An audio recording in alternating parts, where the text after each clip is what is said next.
જય માતાજી. આપ સૌનું સ્વાગત છે. આજે આપણે એક એવી અદ્ભુત કથાની સફર કરવાના છીએ જે દૈવી રહસ્યથી છલોછલ છે. આ વાત છે સત્યવતી અને પાંડવોના જન્મની, જે આપણને બતાવે છે કે ક્યારેક ક્યારેક ભાગ્ય કેવી રીતે એક દિવ્ય યોજના હેઠળ ઘડાતું હોય છે. તો ચાલો આ રહસ્યમય કથાના ઊંડાણમાં ડૂબકી મારીએ. આ એક વાક્ય છે ને, એ જ આખી કથાનો પાયો છે.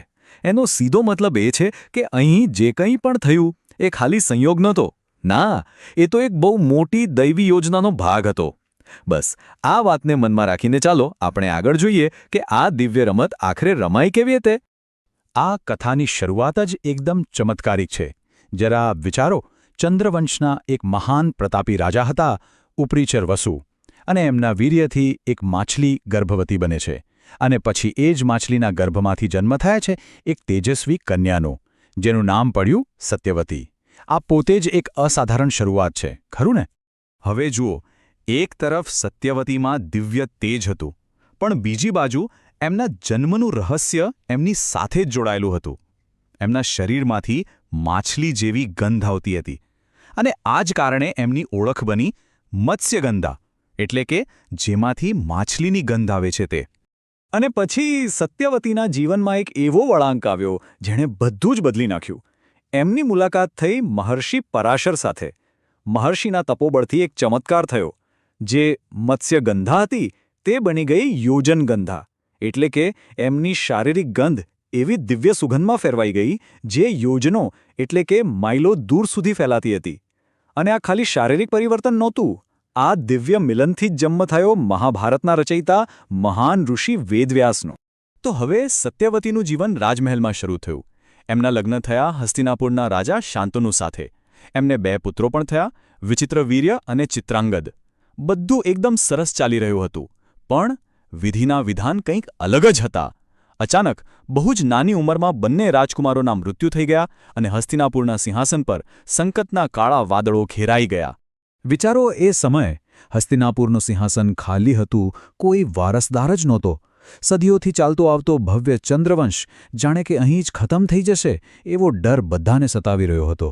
આ એક એવી ક્ષણ હતી જ્યાં બધું જ અંધકારમય લાગી રહ્યું હતું. તો સૌથી મોટો સવાલ એ જ હતો કે હવે કુરુવંશનું શું થશે?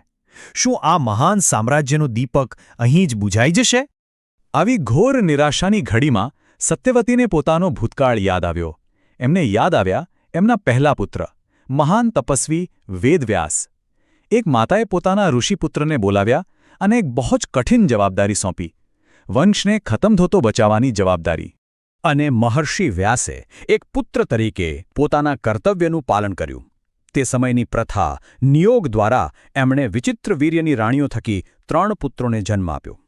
આ 3 પુત્રો હતા ધૃતરાષ્ટ્ર, પાંડુ અને વિદુર. અને બસ આ રીતે હસ્તિનાપુરના ભવિષ્ય પર છવાયેલું સંકટ ટળી ગયું. પણ ભાગ્યની કસોટીઓ હજુ ક્યાં પૂરી થઈ હતી? વંશ તો બચી ગયો, પણ હવે નવું સંકટ આવ્યું પાંડુના રૂપમાં. એમના લગ્ન કુંતી અને માદ્રી સાથે થયા, પણ એક ઋષિના શ્રાપને કારણે તેઓ પિતા બની શકે એમ નહોતા. એટલે ફરી એકવાર એ જ સવાલ ઊભો થયો કે હવે વંશ આગળ કેવી રીતે વધશે?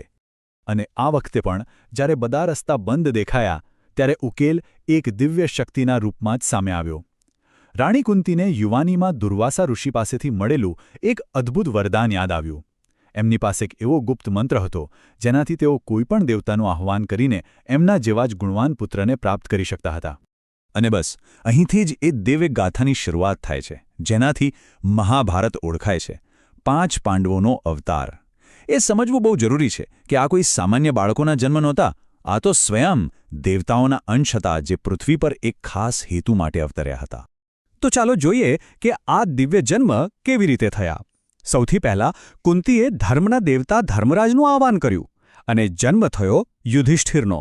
પછી પવનના દેવતા વાયુદેવથી જન્મ્યા મહાબલી ભીમ, અને દેવોના રાજા ઇન્દ્રદેવથી જન્મ થયો શ્રેષ્ઠ ધનુર્ધર અર્જુનનો. કુંતીએ ઉદારતા બતાવીને આ જ મંત્ર પાંડુની બીજી પત્ની માદ્રીને પણ આપ્યો, અને માદ્રીએ દેવોના વૈદ્ય અશ્વિની કુમારોનું આહ્વાન કરીને નકુલ અને સહદેવ આ 2 જોડિયા પુત્રોને જન્મ આપ્યો. આમ સમજવાની વાત એ છે કે આ 5 ભાઈઓ ફક્ત રાજકુમારો નહોતા. તેઓ તો ધર્મ, શક્તિ, પરાક્રમ અને જ્ઞાનના જીવંત સ્વરૂપ હતા. એમનો જન્મ કોઈ સંયોગ નહીં, પણ એક મહાન ઉદ્દેશ્યને પૂરો કરવા માટે બનેલી દૈવી યોજનાનો એક ભાગ હતો. તો સત્યવતીના જન્મથી લઈને પાંડવોના અવતાર સુધીની આ આખી સફર જોયા પછી આપણે ફરીથી એ જ મૂળ વાત પર પાછા આવીએ છીએ કે આખરે આ બધું હતું શું? આ હતી દેવીની દિવ્ય લીલા. અને આ લીલામાંથી આપણને શું શીખવા મળે છે? આ અદ્ભુત કથાનો સૌથી મોટો સંદેશ એ જ છે કે આપણને જે ફક્ત એક સંયોગ લાગે છે એની પાછળ પણ એક દૈવી સંકલ્પ કામ કરતો હોય છે. ઈશ્વરીય શક્તિની કૃપા વગર કશું જ શક્ય નથી. આ કથા આપણને શીખવે છે કે જીવનના દરેક ઉતાર-ચઢાવમાં શ્રદ્ધા રાખવી અને એ વિશ્વાસ રાખવો કે એક મોટી દૈવી યોજના હંમેશા કામ કરી રહી છે. જય માતાજી.